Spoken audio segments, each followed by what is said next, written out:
I had had an original surgery to remove the mandibular tori underneath the tongue in my mouth, two bony structures underneath the tongue. The first surgery I had with a different surgeon was, in kind words, left incomplete. It was jagged bone. It was completely exposed bone. Nothing was sutured. And I was in a terrible amount of pain. So I came here for just a second opinion to make sure I was going to be okay. I was looking for somebody that used precision surgery. So I found laser surgery.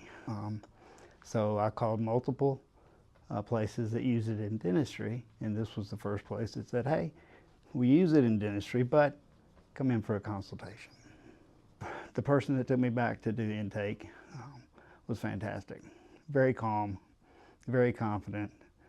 I told her what I was in for. She looked at my mouth. She didn't gasp.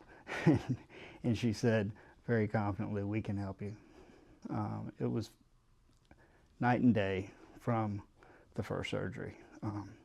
The healing process was almost complete within a week. I was able to start eating food again within that week, and I can't tell you how grateful and thankful I am for the professionalism and the skills of Dr. Adatra.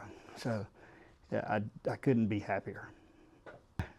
Everybody I've met with has been so positive. I've even tried to bring somebody into some negative comments, and everybody has been uplifting for me. Everybody has positive responses. Everybody's had a smile. I've enjoyed completely my entire experience with your business, so it's been fantastic.